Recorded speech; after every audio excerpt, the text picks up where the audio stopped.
Thank you all for being here. I am delighted to introduce today's speaker, my colleague, Dr. Amy Bott. Dr. Bott holds a PhD in feminist studies from the University of Washington and is an associate professor in gender, women's, and sexuality studies here and an affiliate faculty member in the language, literacy, and culture and Asian studies programs. An enormously productive interdisciplinary scholar, her research focuses on the effects of migration on South Asian families and communities in the U.S.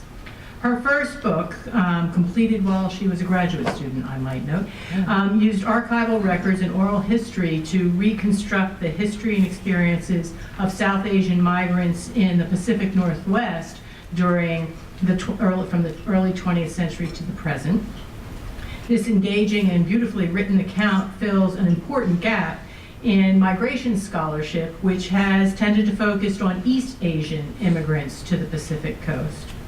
Her second book investigates the gender-based strategies of career and family building among South Asian H1B visa holders working in IT industries. Again, her interdisciplinary methods skillfully weave together oral history, multi-sited ethnography, and policy analysis to build an engaging and comprehensive account of the joys and structural dilemmas of immigrant situations here and in India. In particular, it calls our attention to the ways in which U.S. immigration policies reproduce conventional gender relations, and I expect we'll hear some more about that in a few minutes. Already working on her third research project, she expands the scope of her analysis to investigate the situation of young South Asian immigrants who, as children, often accompany the H-1B visa holding parents to the U.S. and having grown up here, face daunting hurdles to remain here as they age out of dependent visa status. Her oral history project will document these struggles, some of which she will also share with us today. Finally, I want to note that Dr. Bott is a committed public scholar. Her first book was completed in association with the South Asian Oral History Project and the University of Washington Libraries. This community-based humanities project, it was a community-based humanities project. She is also co-chair of a national community-based project, the South Asian American Digital Archive. Both projects seek to document the experience of the South Asian diasporic community in the U.S. In recognition of her expertise, she was recently invited to curate the Seattle Museum of History and Industry's installation of the traveling Smithsonian exhibit, Beyond Bollywood, which will open in November of 2019. She has also written widely in popular media, including several pieces in The Conversation, The Huffington Post, Ms. Magazine, Indian Express, Asia Global Online out of Hong Kong, and Public Radio in California, to name just a few. Drawing on the research from her second book and the current project, these pieces provide really insightful analysis of the shifting situation of these migrant families under the complex and increasingly hostile national immigration policies, which she will tell us more about today. So please join me in welcoming Dr. Amy Bott to talk about how high-tech housewives and H-4 dreamers in the changing political landscape.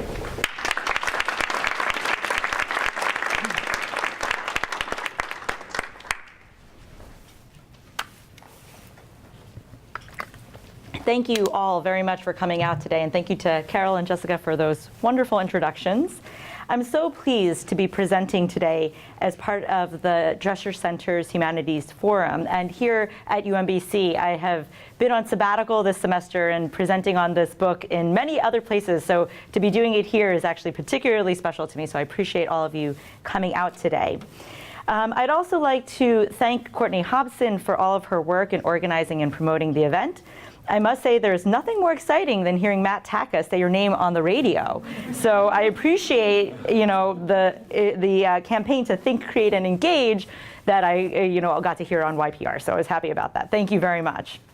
Thanks also to Elle Everhart and the Gender, Women's, and Sexuality Studies communities, as well as American Studies, the Global Studies Program, and the Asian Studies Program for their co-sponsorship of this event. I also wanted to acknowledge the support that I received at UMBC for my book and research from the College of Arts, Humanities, and Social Sciences through their summer faculty fellowships, the Drescher Center for the Humanities, the Maryland Institute for Policy Analysis and Research, now part of the Center for Social Science Scholarship. I'm going to be talking about my book today, High Tech Housewives, as well as some of my new research, as Dr. McCann has alluded to, which has evolved since I began this project more than a decade ago. To give you a bit of background, I began this project in 2008. I was a doctoral student in Seattle, Washington. I had just moved there, wanting to get more involved with the feminist communities and the progressive South Asian spaces outside of campus. I began working with an organization called Chaya Seattle. It's now been merged with another group, and it's called API Chaya. But at the time, Chaya was an advocacy organization that was aimed at ending family-based violence in the South Asian community. Chaya had just started exploring a project to better reach out to and integrate Indian women who were arriving in greater numbers each year to the Seattle region. This was thanks in part to the tech companies that had been sponsoring temporary foreign workers through the H-1B program and had been doing so at increasingly faster rates. The H-1B program has been around since 1990. It had been started as a way to increase the numbers of technically trained and highly skilled foreign workers in industries such as information technology, finance, education, and healthcare. Interestingly, it was actually an outgrowth of the Bracero program, which was a temporary worker program that had been used since the 1950s to bring in mostly Mexican agricultural workers. Under George H. Bush, the program was revamped to prioritize skilled workers in what are known as specialty occupations. As you can see from the chart here, the vast majority of the workers that come through the H-1B program end up in computer or information technology related fields. Of course, there's another sector in advanced manufacturing, but those jobs also tend to be very technology driven as well. The visa is issued for 3 years with a possible extension for up to 6 years. Within that time, the employer must decide whether to sponsor the temporary employee. Otherwise, the visa holder is required to find a new job or find a different category of visa. In worst case scenarios, the person must leave the country if they cannot get a renewal of their visa, or if they lose their jobs, or if the sponsoring company decides not to move forward with their green card petition. Even though the visa is imagined to be temporary, it's always been what's called dual intent, which means its holder can apply for permanent residency and eventually citizenship. More than that, it allows immediate family members to migrate as well. This was not the case under the Bracero program. That program really just invited in agricultural workers by themselves with the intention of sending them back home after their terms of work were completed. The H-1B has been conceptualized differently since its inception, in the sense that it invites entire families to move as part of these worker migrations. The H-1B program is overwhelmingly dominated by Indians, who make up 70% of visa recipients each year.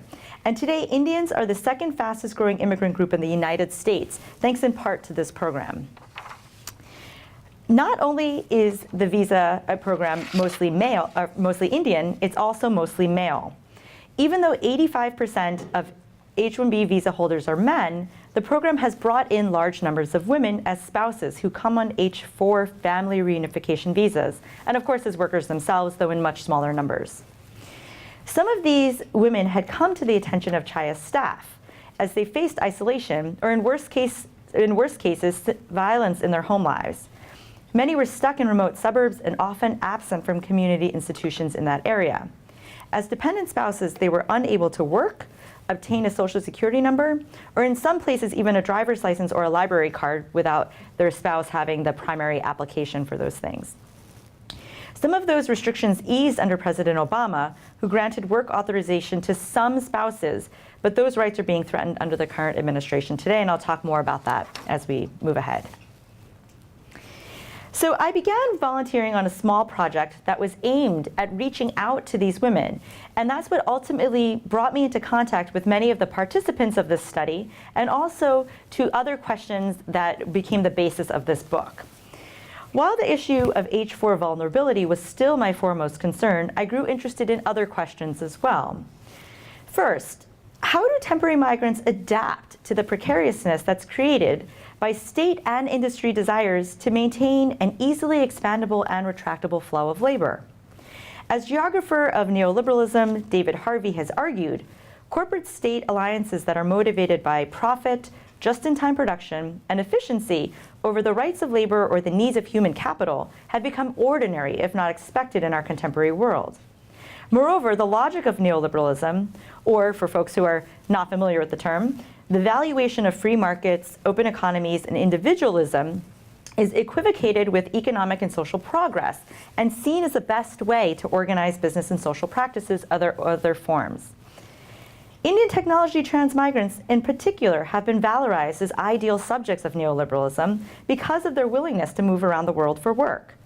At the same time, critics of temporary worker programs paint them as weak winners of globalization, indentured servants, or as techno-braceros who are caught in unequal circuits of labor exchange and exploitation. Thus, how they mediate this sort of insecurity was one of the driving questions of my book. Second, how do ideas about gender, culture, class, and family inform transmigration, especially through household dynamics and intimate relationships? Rather than focus on just the economic drivers of transmigration, I aim to show how the gendered and informal work of the household actually operates as a key domain through which mobility and circulation are sustained. The transmigrant household is a stratified space in which cultural and gender norms, along with the constraints created by immigration policies, produce what I call in the book the transnational housewife. I use this term to underscore the vital social and economic roles that non-wage earning actors play in these sort of systems of labor. These non-wage earners, or housewives, take on the burden of caregiving and placemaking that underpin workers' ability to be ideal global employees. The women in my book classify as high-tech housewives as they closely are aligned with global technology industries. At the same time, transnational housewife is drawn from Maria Mies and other Marxist feminist articulations of the housewifization of labor, or the process by which gendered labor becomes devalued or exploited under capitalism. Housewifization happens when the work that women do is seen as linked to their so-called natural or biologically based roles, rather than work that is foundational to the maintenance of capitalism itself. In other words, the work that mostly women do in the household is seen as an extension of their roles as daughters, mothers, and wives, and not as real work or adding to the economy. What I found was that far from being just housewives, these women actually generated a great deal of value, both economic and social, in their homes and communities. In fact, their volunteering work, childcare and household obligations, and community building all worked to support the economic systems on which transnational migration is built. The third question that drove this project was how transmigrants navigate their career opportunities and personal aspirations alongside increasing immigration restrictions and regulations. As part of global knowledge economies that rely on dispersed and virtual networks of production, companies use the labor of transnational IT workers to ensure a 24-hour cycle of work and service regardless of location. However, they are also subject to job and immigration insecurity once they migrate abroad as guest workers. One way that transmigrants resolve this tension is to spend years working towards obtaining permanent residency or citizenship. Even if they don't plan on staying in the United States long term, citizenship becomes an important tool for facilitating movement and claiming belonging. It also operates as a way for transmigrants to reconcile the psychic and physical displacement created by migration and helps them continue to move as valuable economic and social agents whose labors bridge multiple national locations. However, this most significant marker of citizenship, is increasingly moving out of reach for many temporary migrants, as I'll discuss. So what did I do? To get at the heart of these questions, I spent between 2008 and 2010, then again in 2013 and 2015, interviewing more than 100 H-1B and H-4 visa holders. I also looked at blogs, news media accounts, and policy reports, as well as data from the United States Citizenship and Immigration Service, or the USCIS. I spoke with women and men living in mostly suburban communities just outside of Seattle in Redmond and Bellevue, Washington, which is where major technology and contracted companies are located, such as the headquarters of Microsoft, secondary headquarters of Google, Salesforce, Infosys, and many others. While my focus has been on the Pacific Northwest, it quickly became clear to me that their stories of migration did not end with their arrival to the United States. Instead, the initial migration on the H-1B or H-4 visa was a stepping stone, often for a journey that included moving back and forth between India and the United States. In order to trace those migrations, I traveled to Bangalore and Hyderabad, India, to visit some of the H-1B and H-4 visa holders that I had met in Seattle, as well as to meet others like them who had moved back. Even though living in India was not always their final goal, the R2I, or the return to India, was key to understanding how families were dealing with global job markets, immigration restrictions, and family concerns. Overwhelmingly, my study revealed that the real price of temporary and circulating migration was often paid by highly educated women who sacrificed their careers, professional ambitions, and personal satisfaction for the chance to migrate to the US or to support their spouses' careers. I'm going to read a selection from my book that highlights some of the challenges that the women faced through this migration. So I'll start with a story of a young woman who had migrated just a few months prior to us meeting in 2015.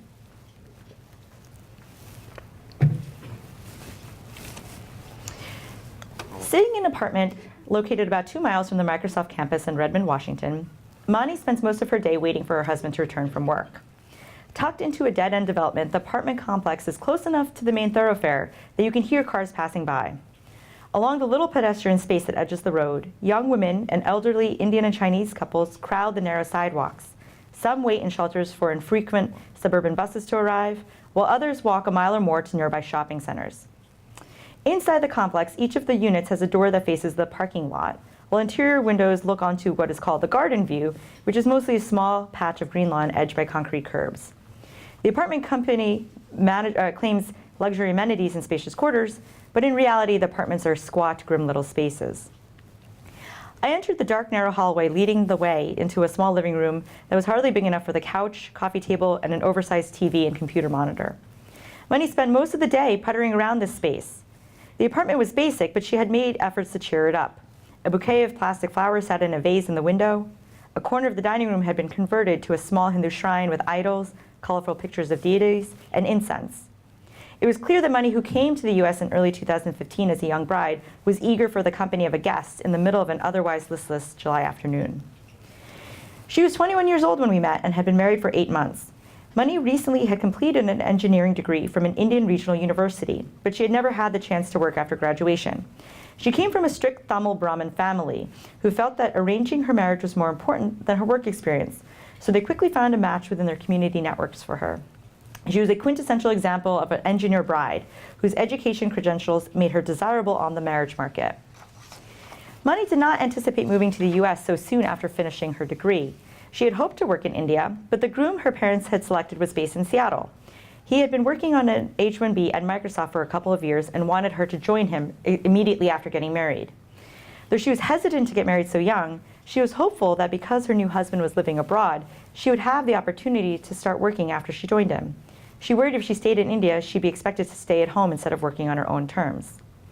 However, after migrating on the H-4 family reunification visa, she was unable to work legally. She lamented, quote, "I wanted to come to the US so I could start my career, but now I'm sitting at home, nothing to do," end quote. Since migrating, Mani has been suspended between 2 countries, 2 realities, and 2 identities, independent and dependent. She's an educated and ambitious young woman who's now a housewife, primarily because of her immigration status. Every day, Mani told me, is like a jail. Mani's story is like so many H-4 visa holders across the country. While many are educated and often worked in their home countries, they faced a strong stigma as dependent spouses after migrating. In media accounts, they're either assumed to be economically privileged women whose predicament is the result of family-based decision-making in which the husband's careers were prioritized over their own. At the same time, they're viewed as either third world subjects caught in culturally backward relationships or as potential economic threats to US workers who are taking advantage of a backdoor to immigration. Mani's story also points to the gendered contradictions of migration. Though she initially viewed moving abroad as a way to gain more independence and autonomy than she might have had otherwise living in a small city in India, moving to the US actually increased her dependency. Like many other H-4 women, she began to view the US as retrogressive and felt frustrated that she was stuck at home rather than building her career. Under President Obama, there was a rule change that allowed some H-4 visa holders to start working while waiting for their green cards to be processed. Mani was not eligible for this right and would be waiting at least another 3 to 4 years before her husband qualified to apply for the green card. Today, I still follow Mani over social media, and her husband was able to apply for the green card in 2017. Their wait time now is exponentially long so far that they most likely won't get it in their lifetime. And I'm going to talk more about that in a moment. However, when the current White House administration came into power in 2017, they issued a memorandum on buying American, hiring American. This is an image from the signing and the press release of the memorandum. In this memorandum, the H1B, through this memorandum, the H1B and H4 visa programs were thrust into the spotlight. While there are loopholes that certainly need to be addressed, the current administration has sought to limit the program by restricting and denying extensions for already present workers and cutting back on H4 spouses' right to work. As of September 2018, the USCIS has announced its intention to end Obama-era rules and to push the H4 visa holders out of the workforce. This change is likely to take effect in January 2019, and they've already signaled that they're planning on making this rule change before the end of this year. The administration has also significantly challenged the doctrine of dual intent, which has greater implications for other kinds of visa and immigration programs as well, and I'm happy to talk more about that in the Q&A. But perhaps most problematically for Mani and many others is the fact that the large influx of Indians applying for permanent residency has caused serious delays in the processing of green card applications.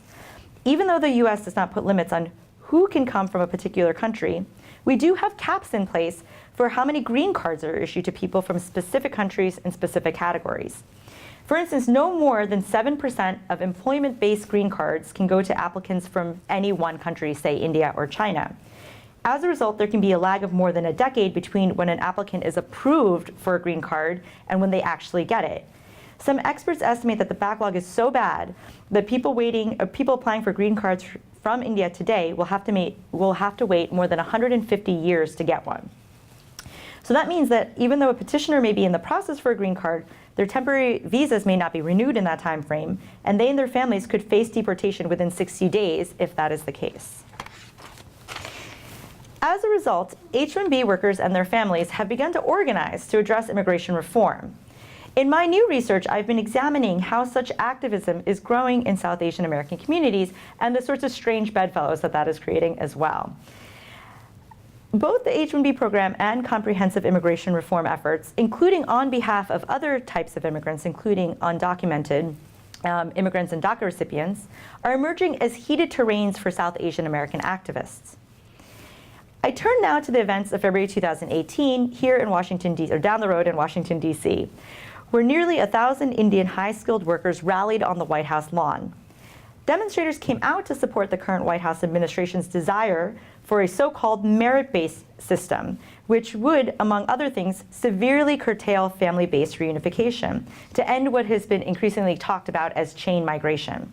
And also for the elimination of the diversity lottery visa, which was created as a way to allow individuals from other parts of the world to migrate to the United States that couldn't come through work or family channels.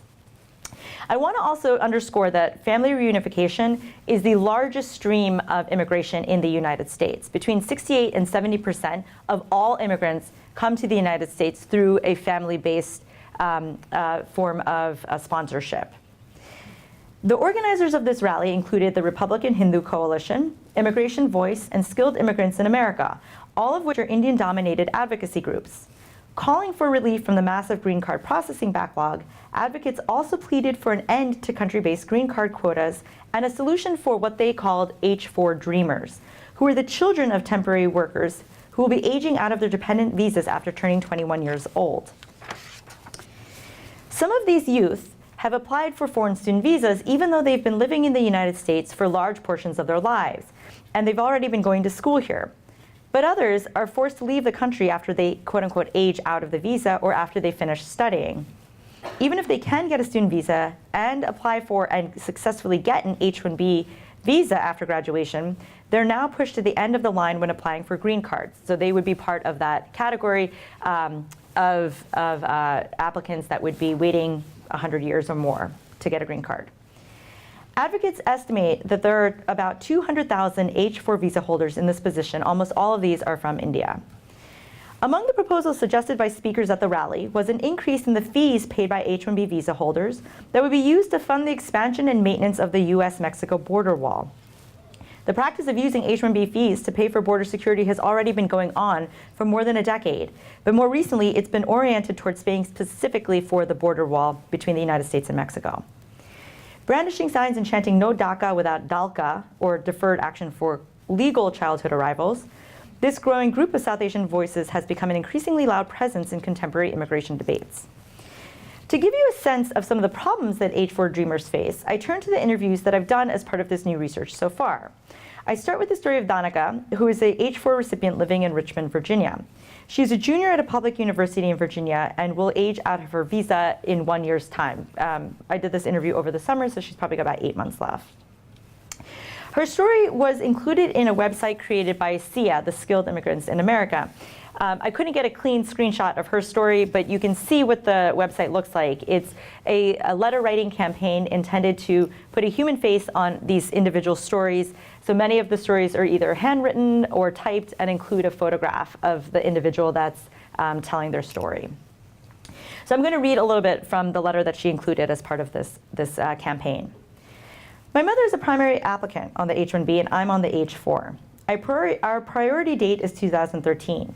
As an H-4 applicant, I'm not legally allowed to work full-time or as an intern. I don't have a source of income like my fellow students, my fellow classmates. And to work in the corporate world, which is where I want to head, I must legally have work authorization. In addition, I'm not eligible for a lot of scholarship opportunities in aid. I have an ITN, which is a tax ID number, but I don't have a social security number. I will not be able to stay on my parents' immigration file once I turn 21. Furthermore, I'll have to change my status from H-4 to a student visa, an F-1. Then I'll have to find a sponsor for my H-1B and repeat the process that my parents went through. If I do find a sponsor for my H-1B, it will be challenging for me to compete with other individuals whose resumes will have prior experience and mine will not. I was always told that the United States was the land of opportunities. After living here for nearly 12 years, I'm eagerly looking forward to receiving my green card to achieve my goals and succeed in life. Here we see Danica's dilemma. Even though her family should have gotten their green cards in 2013, that's when they were approved, which is what your priority date means, the backlog is so bad that the USCIS is currently processing applications that were filed in 2009. From her perspective, she has followed the rules established by the US immigration regime and is being penalized for circumstances outside of her control. Her narrative makes the case that as an H-4 youth, she deserves to stay in the US because of her high academic achievement and career goals. In an interview with me, Danica argued, quote, "It's just that some people have the skills that this country doesn't have. I think when you hire a person from a different country, they bring in different cultures, different perspectives. They bring in different talent and productivity, which is what the country ultimately wants, right?" Unquote. As part of the same website in the About section, the organizers from SIA frame this issue as one of equity. SIA notes on the website, and I'm going to read from their note here, quote, that we empathize and love the dreamers. Their hopes and dreams have been put through the ringer of late. No child, we mean no child, documented or not, should suffer such a categorization such as documented, undocumented, legal, illegal. Unfortunately, the DREAM Act, a legislation that has become the epitome of inclusiveness, is not really that inclusive. It misses out on including children who were brought here on dependent visas by their parents. In contrast, just 2 months prior, in December 2017, another rally had been held in Washington, D.C., this time organized and led by dreamers, or youth who had migrated to the U.S. but do not have legal immigration status. At the rally, held in the nation's capital, advocates called for a clean DREAM Act, which would provide pathways to citizenship for DACA recipients without continuing to fund state surveillance and programs such as the border wall, detention centers, immigration enforcement agencies, or the E-Verify program. For folks who are less familiar, DACA stands for Deferred Action for Childhood Arrivals. This was a program initiated in 2012 by President Obama that offered temporary relief for deportation for youth who came to the U.S. without authorization. It also allowed individuals to apply for temporary work permits and qualify for in-state tuition benefits. In order to qualify for DACA, you have to be under 31 years old as of 2012, came to the United States before reaching your 16th birthday, and have continuously resided in the US since 2007 up to the present time. The USCIS estimates that there were about 690,000 active DACA recipients as of September 4th, 2017, and in total about 800,000 have gotten work permits since the program has started. But there are still no pathways to citizenship as of now for DACA recipients. Like many other immigration programs, the current White House has declared its intention to end the DACA program. It was one of the first things that they did once coming into office. While the program still exists today, it has been repeatedly attacked and has been in and out of the courts. While overwhelmingly DACA recipients come from Latin American countries, 4.2% of DACA applicants are actually Asian and Pacific Islanders. Asian and Pacific Islanders actually make up about 11% of the overall undocumented population, but fewer have applied for DACA itself. South Asians are among the fastest growing group of undocumented migrants, and there are an estimated 5,500 Indians and 2,800 Pakistanis who have received DACA since the program started.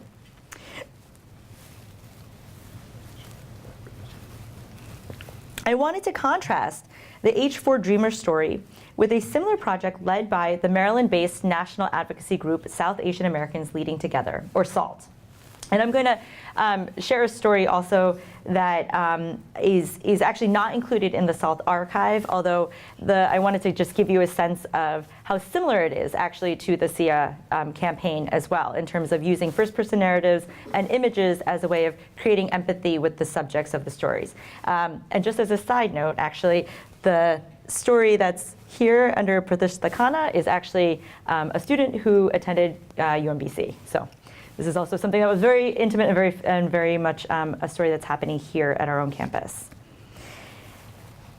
So the story I'm going to share is from another personal interview that I conducted this summer, and this is the story of Anya. Anya came to the US when she was 12 with her parents. They had also been impacted by the delays in green card processing, though from a very different perspective.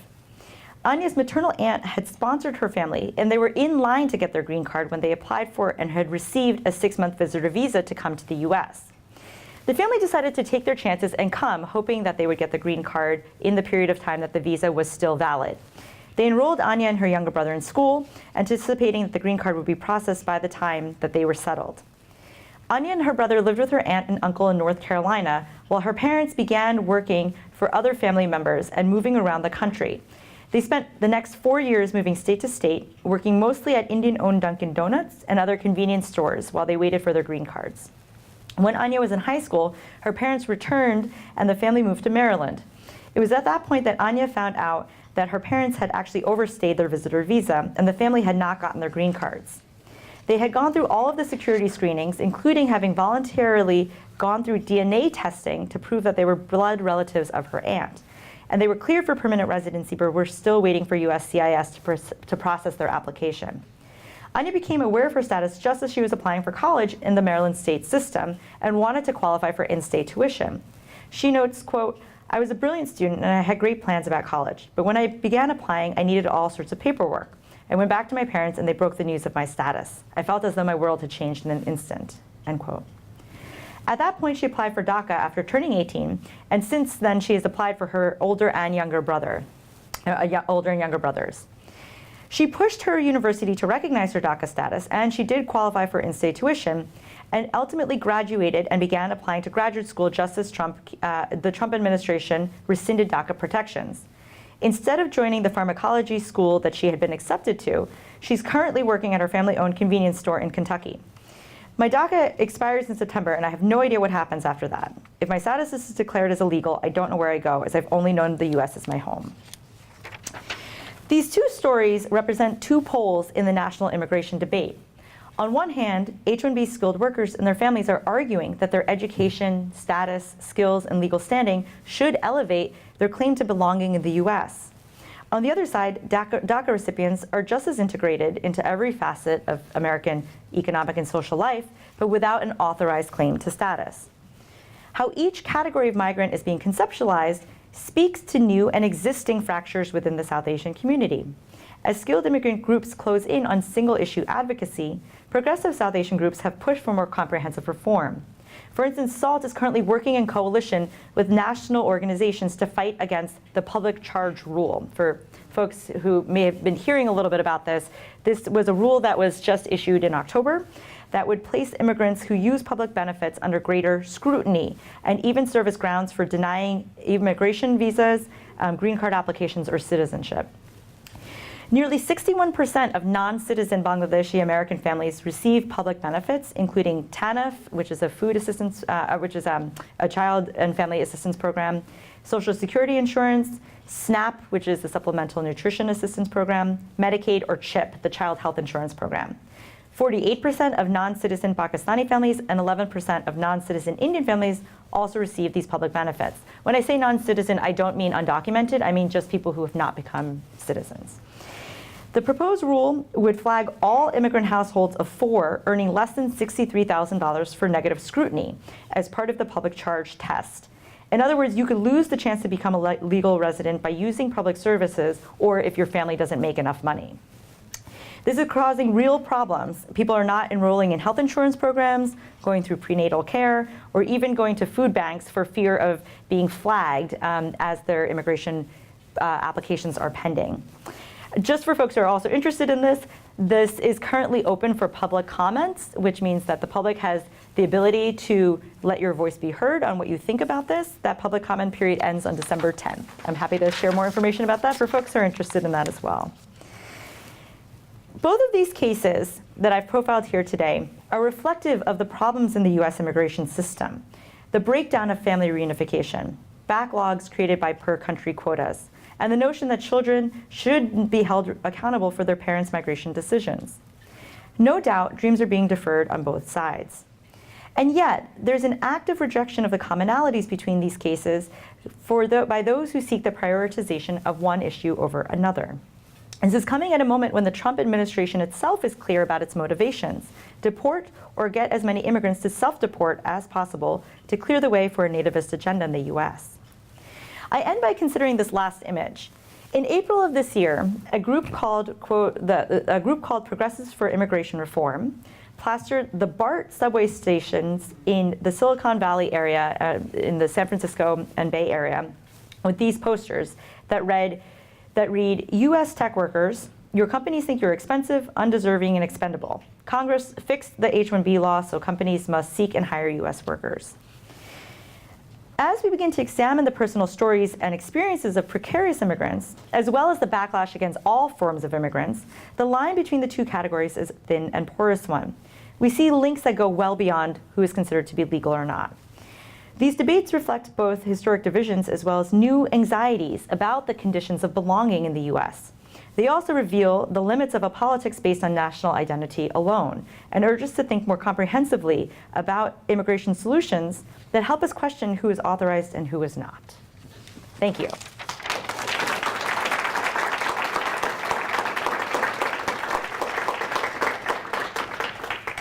I think we have plenty of time for questions, and I'll let you field your own. Great.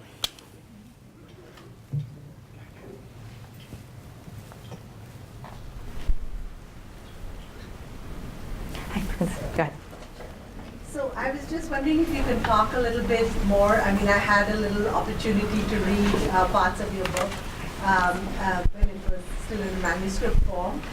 But you did talk about the side from in India. Yes. You know, the women who were, because you showed us a slide of Bangalore, and you did do some research with people there. Because there's these two views. You said in the U.S., this group is sort of viewed as the bracero, they have these retrogressive relationships. They're viewed kind of negatively. But whereas in India, the same person could be viewed as like, you know, extremely fortunate, highly privileged, being able to have this wonderful arranged marriage and go abroad and be married to someone.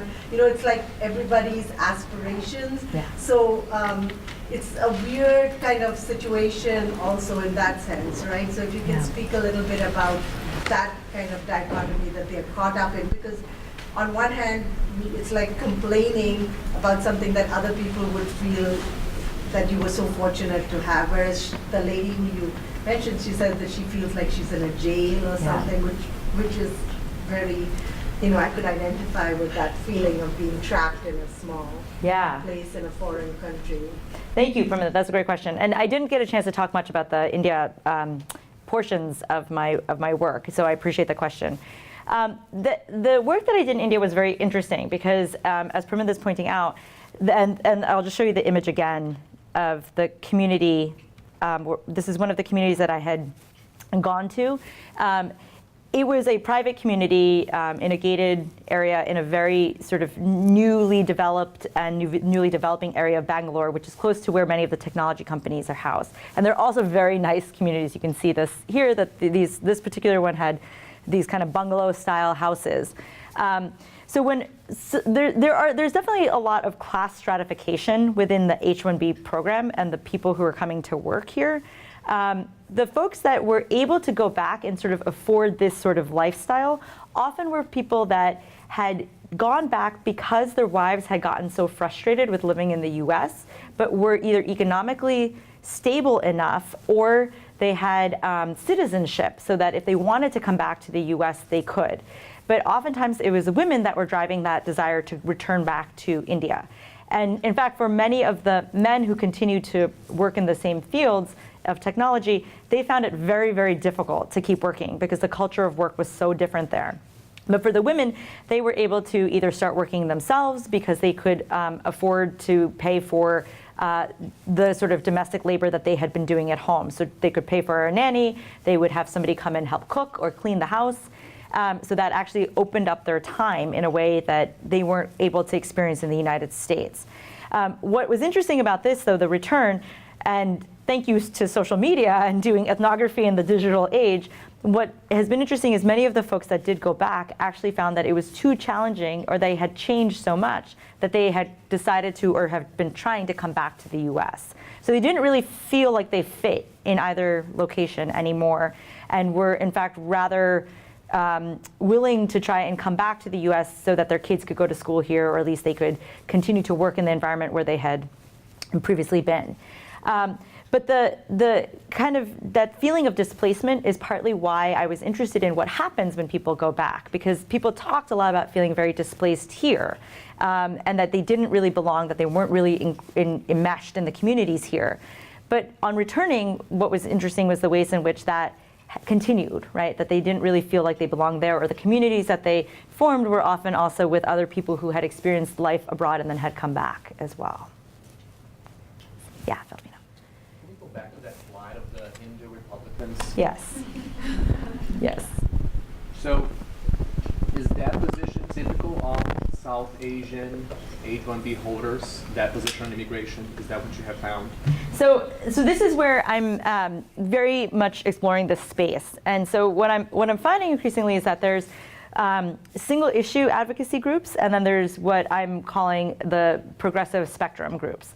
And so the progressive spectrum groups are the ones that are working in coalition with other partners beyond the specific single issues or specific South Asian communities to think more holistically, like about the public charge problem that's coming up. And there have been a series of new groups that have started coming up that are advocating specifically for the H1B program. The biggest, I would say the biggest common denominator is this desire to see a change in how green cards are processed. And that seems to be the one thing that's true across the course. What an alternative immigration system looks like, that's where the differences come up a little bit more, that are more politically divided.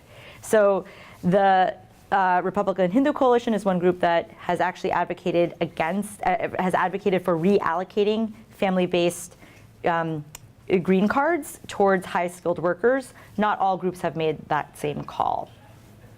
Yeah. Yes? Do you have a breakup of the highly skilled housewives or spouses, H4? What their qualifications are? Do they really meet the criteria of merit-based immigration? That's what the new administration is talking about. Do they actually hold that kind of qualification, and do they really comply to that requirement of merit-based? Yeah, so that's a great question. So a lot of that data is just coming out now. And since President Obama issued the rule change in 2015, there have been 104,000 spouses that have been eligible to work, so that have gotten work authorization. So in order to get work authorization, you have to have passed through what's called the I-140, which is a portion of moving towards permanent residency. And the idea there was that people had been cleared for green cards, but they just hadn't gotten the process yet. So this would allow the spouses to begin working. It didn't actually give people jobs, right? It just gave them the chance to apply for jobs. I think that the merit-based green card system, I think, would be more for thinking about reallocating different visas that exist in other categories towards the EB2 category, which is where the technology workers would fall into, which is for highly skilled workers. I think I have a chart of that as well. Yeah, so this is a category of people applying for green cards that have advanced degrees, exceptional ability. Most H1B holders fall into this category. So it's the breakdown of what's going on with the H-4 visa holders, whether they would fall into that merit-based system, is less about them, and it's more about the primary visa holder being able to get a green card, in which case the family would be able to be eligible for the green card. So it's not clear, although the research that I've been doing recently and a few other groups have been with the H-4 visa holders has found that overwhelmingly most of these folks have higher education, if not also advanced degrees, and many of them, since they're often at home, end up doing additional training and certifications while they're here as well. So that also gives them a whole other set of skills. Yeah.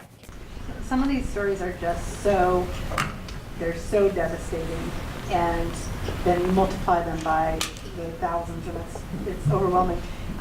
Do you think that this strategy of storytelling and narrative, do you think that it has any effect on policy, or is there like a policy position that's like, whatever the law is the law, or do you think that the storytelling strategy is working? Personally, I think it is an effective way of humanizing many of these stories, because it's much easier to talk about the numbers, right? And even at some level, 150 years of waiting for a green card is not a number that we can even, that doesn't register, that doesn't mean anything. I told my parents this, and my mom said that she waited 6 months to get her green card when she came in 1972. Like, it just didn't even compute. But I think that the campaign, actually both Sia's campaign and Salt's campaign, have been very effective in bringing a much more personal and intimate perspective to many of these sort of numbers. And there's this tension, right? People want to hear data. They want to hear numbers around how much money people bring into an economy. There's an organization called Green Card Reforms that has pulled a lot of really great data and has run interesting analyses estimating that about $72 billion have been paid by H-1B workers into Medicare and federal and state taxes. And Social Security insurance, which if you're not a permanent resident, you never get any of those benefits, right? So there is this quantification effort going on, but I think that this other sort of storytelling effort has been really effective in terms of getting more people to at least understand or at least think about it. Yeah, thanks. Susan. Just to follow up on Kate's question, has the storytelling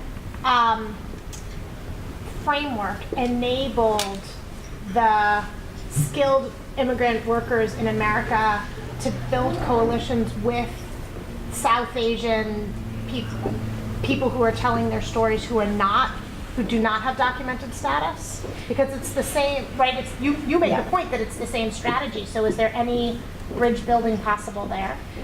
So that's a great question, and I think that there have been efforts to do that. So even groups that don't have a political orientation. So I work with the South Asian American Digital Archive, and they've begun to also use the stories. There's a lot of oral histories that they have in there as a way to make this case that, South Asians are part of our fabric of belonging, and we need to be looking at their stories as Americans, right? And so I think that these kind of efforts have been a way to build some of those bridges. Some of the breakdown comes down around the issue versus the spectrum, right, in terms of the approach to thinking about immigration. So single issue versus spectrum. So part of my intention in this project is to try to draw out some of those similarities to see where there are moments of coalition possible, because it's becoming very bifurcated in the advocate space. So I think yes, and there's other complicating factors around how people, or where people are feeling comfortable around their alliances or not. Yeah. So one of the things that comes up a lot in immigration discussions is whether there are enough American Yes. workers who could actually take over these jobs, and also what exactly, there are always these accusations that because of immigrants, the wages are actually depressed. So how much truth is there to either of those things? Yes, that's a great question. So both. There's truth on both sides of that. There's truth in the sense that the H-1B program certainly has been used in ways that are unethical or that have allowed companies to hire somebody for a short-term basis without investing them in the same ways that you would invest in a full-time employee. On the other hand, it's also expensive to hire H-1B workers, and it requires a lot of investment on the part of the company hiring to be able to pay for the legal fees, to go through the process of renewal every 3 years, and to also take on the green card process. So it's often only companies that are in much more established positions that have teams of lawyers that work on this that are able to do this. And even in some companies where that's the case, it doesn't always, there's still an emphasis on not hiring somebody because it's actually so much more work on the part of the hiring department to bring them in. The wage disparity issue is a difficult one.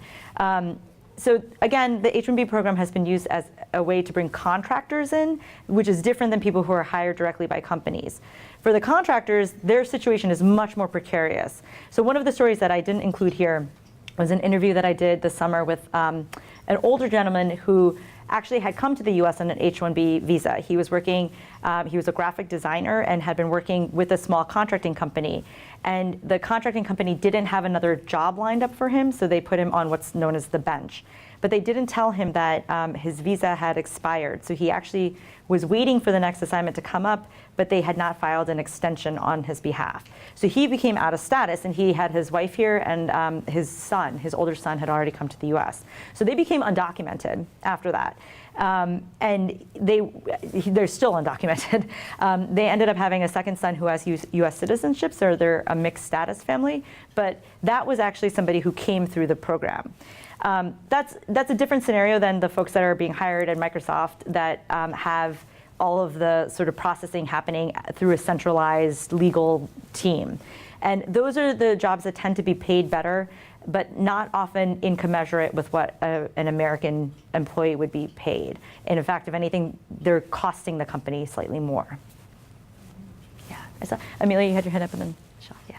Yeah, sorry, I was just wondering about a little bit more about the like the public comment period and sort of the activism going on around there, because obviously right now the Women's Center is thinking about Title IX, no doesn't comment, but Yes. obviously that's a big thing for a lot of different folks. So I'm wondering about activism around that. Sure, so are folks familiar when I say public comment period? So when there is a rule change that is issued that does not go through Congress, there is a period, generally it's either a 60-day or 90-day period in which that rule change is posted to the Federal Register. And the Federal Register is the sort of the database that holds all of the policies that our government uses to run. So the comment period for the public charge is ending on December 10th. And so it's a very simple process. You actually can just Google public comment for whatever issue you're interested in, and then you'll see that it gives you a spot to actually say what you think about that particular issue. So Title IX is also currently in an open comment period. There's a few other issues coming up. And so the one thing that these groups are doing right now is trying to get folks ready for the public comment period if the work authorization for the spouses is rescinded. So most likely that looks like that's going to happen towards the end of January. Yes, Michelle. I actually had two questions that was a perfect lead into. So with the H-4 spouses, I know one of the leading arguments to disband the program, which is easy to do because it was created by executive action Right. and not by regulation, is that these people are taking jobs. As people prepare to advocate to keep the program intact, are you seeing anything really specific as far as statistics that show no, these people are not taking jobs? And obviously H4s are going to span, you mentioned a lot of them are highly skilled, but certainly not all of them. But are there any statistics being pulled like that you're aware of? So that's some of the survey work that's happening right now to try to get a sense of that. And so that's where in some ways, right? So the H4 spousal work authorization is such low-hanging fruit in comparatively to the rest of the program. And the big argument has been that it's a backdoor to immigration, or that it's allowing people to get jobs or to apply for jobs that they shouldn't otherwise be able to apply for.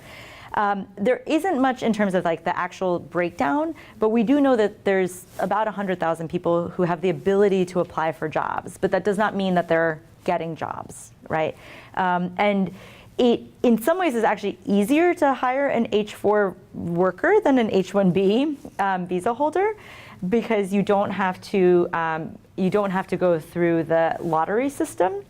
But on the other hand, what I write about in my book is that because so many of these women have been out of the workforce for so long, they're having a lot of trouble actually having their skills recognized or being able to compete, because they don't have work experience in the same ways that folks who have been working or that are coming right out of school have been working. So they're actually quite disadvantaged on the job market. Yeah. Oh yeah, do you have? Yeah. So looking at a more bigger picture and all of the points that you make about residency being such a mess for this community, and these bigger sweeping changes that need to be made, obviously our administration is going to change in a little over 2 years. So are there any, because these things are regulated and they have to go through a regulatory process to change, I don't know if you're looking at this, but do you see any groups of lawmakers who are focusing on these issues in ways that are encouraging for these communities in a longer standing way? Yes, that's a great question, Michelle. And actually kind of relates to Susan's question about the alliances as well. So there are, again, strange bedfellows that are coming up in this process too. So you have kind of what we would think of being more progressive Congress people that have been advocating for wanting to address especially the H-4 issue as part of larger comprehensive immigration programs. There are other folks, Senator Chuck Grassley has been a longtime advocate of the H-1B program, but also has had complicated politics around what that program should look like as well. So there have been a couple of different bills that have come up that have not gone past committee at this point. So there was a House Bill 213, I think, that came out that would have that was specific to the green card backlog, but it didn't progress. Pramila Jayapal out of Washington State is currently working on a bill that would be a more comprehensive reform effort, but that includes H-4 visa holders and H-1B visa holders too.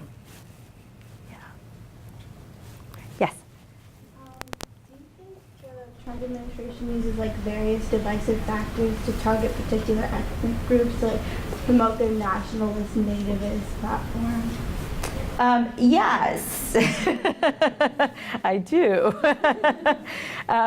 So, I think that there's different ways in which how this happens, right? So there's this pitting against each other of skilled and unskilled. And as we know, right, many of the folks that we think of as being unskilled actually bring very real skills, right? Being an agricultural worker in the United States is actually a set of skills. So I think that there's that level, right, of who's being pitted against one another. There's this idea of who's American and who's not, and who gets to claim Americanness. So generally thinking about people who are coming from countries that we would think of as being part of the global South as not really being American, despite how long you might have stayed here. So I think that there's that argument that's in play as well, as who's a real American and who we should be encouraging to stay and who we should not be. This particular problem with the H1B program, though, is actually a little bit accidental because of the overwhelming number of people that came through the program that came from India. And I shouldn't say that it's accidental. I should say that it has shown a problem that we didn't see before, because we've had so many people come through one particular program, and that hasn't historically been the case for other kinds of visa programs. And so now that's where we're seeing that whole green card processing issue break down. We've never really had this problem before. We've had long wait times for other communities. If you're coming from Mexico, if you're coming from the Philippines, those are very long wait times for family-based reunification. And India as well. When my parents came in the United States, they sponsored my mom's parents. They waited 10 years to get my grandparents here. My grandparents sponsored my uncle. That was another 10 years. My uncle sponsored my cousin. That was another 10 years. So it took 30 years for our family to be reunified, and that's through family-based reunification. If you're coming from another part of the world, you don't have to wait that long. It just depends on where you're coming from. So I think there's overt ways in which that's happening, and then there's some of these other structural problems, these structural things that are happening as well. Oh, yeah. Sorry, actually, I had a question based on what you just said, and you were talking about your family and each kind of piece of your family coming every 10 years. And I was recently talking to a friend who was from India on an H1B, and we were talking about her parents and how there's this whole other problem with the adult children coming here, and their families can't come because the wait time now is off the charts. They'll never make it. So what are they supposed to do with aging parents from a culture that would never? I was like, well, here we have these things called nursing homes. Are there places where your family will be cared for? And she was scandalized, understandably, by that idea.